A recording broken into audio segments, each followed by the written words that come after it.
Hello everybody and welcome to today's video. Today we will be working on mead number 6 of the Pantheon of the Greek god Meads. So without further ado, please stand up and give your respects to Apollo.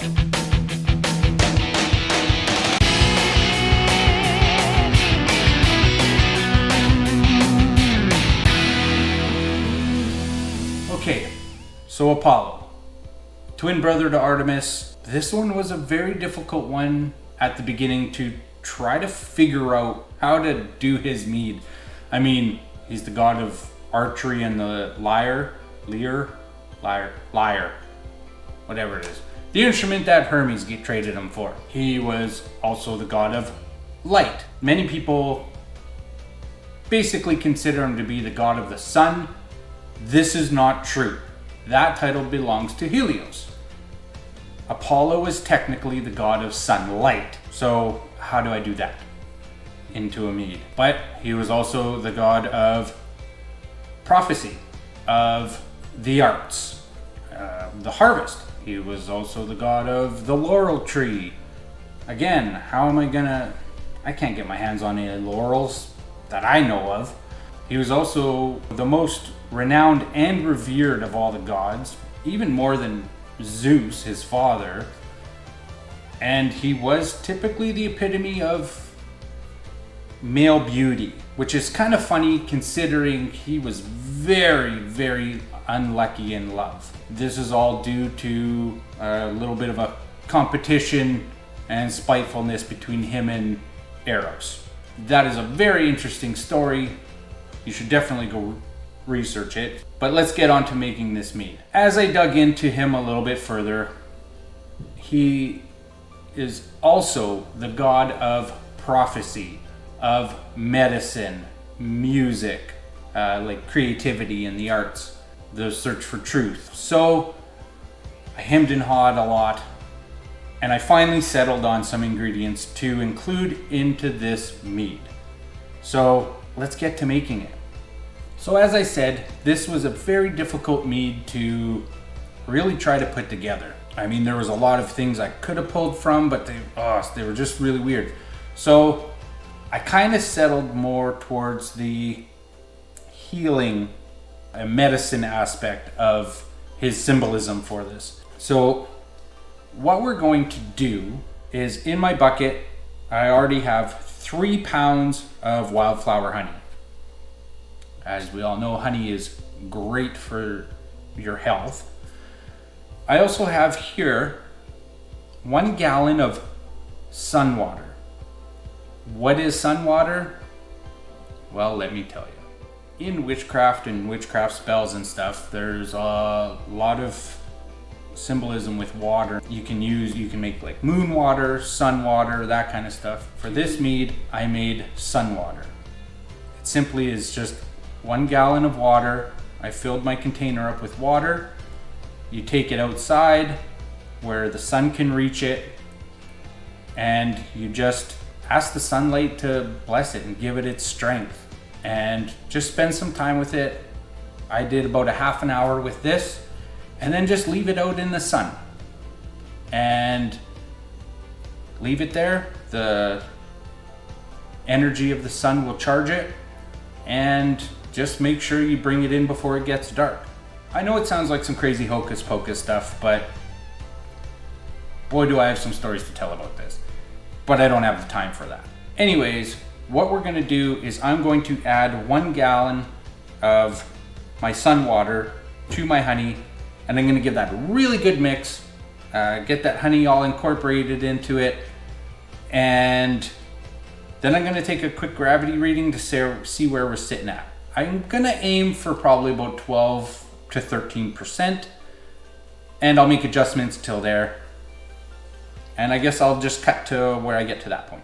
Okay, so I got my honey mixed in. The starting gravity is 1.092, so it should come out to about 12%. So I'm just gonna pour this back in, throw that in the sink. Now, For the ingredients we're gonna add into this, like I said, I kind of went with the healing aspects of this. So, as you can see, we have some oranges. Now, the oranges serve a couple of different purposes. One, I mean, they're healthy for you. The vitamin C helps your immune system. They're also a fruit that symbolizes the sun, because, well, if you can see when you cut it like this, it's kind of like the sun. Also, the color orange symbolizes creativity. So this is just a wonderful fruit to add to this. The other things I will be adding will be Echinacea, which is great for colds, lemon balm, which is as well great for your immune system, and elderflowers. Again, those things all together just should do your immune system super good, and I mean, they help symbolize the medicinal side of Apollo. As I stated before, he is also the god of prophecy. So for that, to symbolize that, I'm going to be adding some hazelnut bark. Now, hazelnut bark, I have used this before in the fairy site mead that I had made. And through my research, I found that it symbolizes prophetic dreams. So I thought that'd be perfect for this as well. So we're gonna also add that. So let's kind of get this all together and get it in here. Actually, my bad. Before we start adding our fruit, because I don't want to add everything in and then I have to take it out, because I need to add some nutrients to this. You always want to add nutrients to your meads, because I mean, you want your yeast to have a good chance to do what they do. You want to help them out so they don't become stressed and give off flavors and a bunch of nastiness. I mean, they might do perfectly well without them, but why not give them the helping hand? So let's get some nutrients in here. So for this, I'm going to stick to my standard nutrient schedule, which is 1 teaspoon of Ferm O, half a teaspoon of Ferm K, and a 1/4 teaspoon potassium carbonate. I'll add that in now, give it a good mix. I'll actually add my yeast in at this point, which I'll be using half a packet of EC1118. And then for the nutrient schedule, I'll be also adding another teaspoon of Ferm O on day 2 and another one on day 4. Why do I use this? Honestly, I've never had an issue with feeding the yeast this way. So, I mean, if it ain't broke, don't fix it, right? So, let's get this all in there and mixed up really good, and we'll be right back. Okay, now let's get to adding our other ingredients into here. Yeast is in, nutrients are in. Let's get this done. Now, for the Echinacea, all I could find spur of the moment was this kind of Echinacea paste. So I have a 1/4 ounce of this. So I'm gonna, since it's like a paste, like it's really thick, I'm just gonna pour this in and give it another quick mix before. So I went with a 1/4 ounce of that because I had a little taste of it and it's pretty potent stuff. So I don't want to have this very overbearing. Now, some of that flavor will escape while it's fermenting, but I'd rather add a little bit, and then when I can move it to secondary, I can give it a little taste and I can adjust things from there. So, just a quick stir. Okay. All right, so let's add the rest here.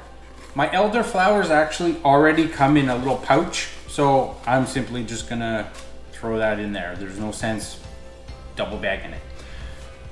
Now, this was a 1/4 ounce of elderflowers. I'll also be adding a 1/4 ounce of the lemon balm, which I pre-scaled this out. So this is a 1/4 ounce. So I'm just gonna simply pour this all in. Now to this, I'm going to add the hazelnut bark. For the hazelnut bark, I did 3/4 of an ounce. Unfortunately, a lot of this is like a powder, so this is going to probably be pretty cloudy for a while. I might actually have to rack it a couple of times. We'll see how it goes. So I'm going to pour that in. Again, that's for the prophetic dreams. And now it's for the oranges. I pre-weighed this as well. I'm going to be adding 4 pounds of oranges, rind and all. So this is 4 pounds. I'm simply just gonna cut them up. I'm actually, just to keep the whole symbolism thing alive, I will be slicing them like so.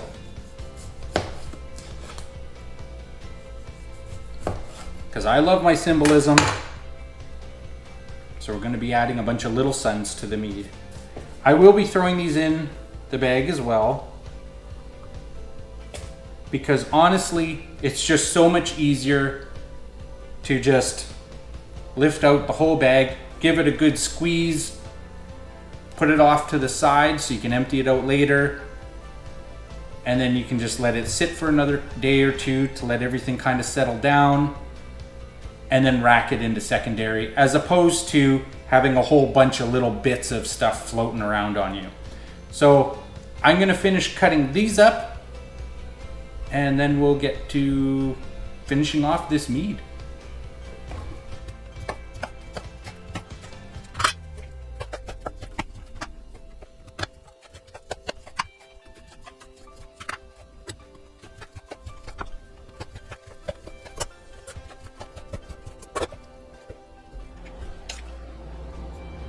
All right, so that's all done.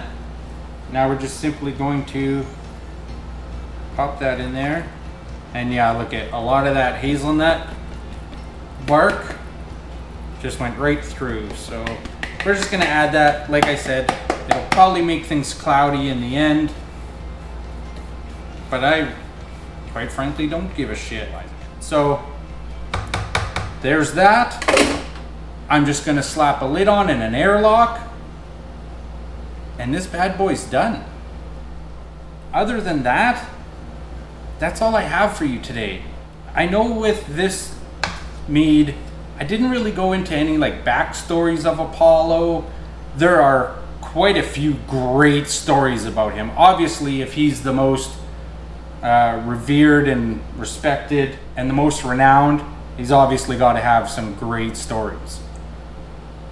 One of them would be he's the god that helped direct the arrow to pierce through Achilles' heel, which had major benefits for the Trojans. Again, I didn't go into too many stories with this one, as opposed to my other God's Meads that I've done. I wasn't sure how to go about this one. If you guys want the stories, if you guys want me to tell the stories, or a few of the stories, or touch on the stories of some of these gods when I do the other God's Meads videos, let me know down in the comments below. I just like to get a feel for what you guys really like out of these videos. If you're new to the channel, I'm doing a whole series on the Pantheon of the Greek gods, making a mead for each one. So if you want, go check out our channel and find the playlist. There's a playlist, Bo's videos, they'll all be in there. And if you guys really want to chat with us, go join our Discord. There's some awesome people on there. The link's down in the description below. That's all I got for you. And perfect timing too, because the light is fading. So on that note, I hope you have a great day, happy brewing, and cheers, my friends.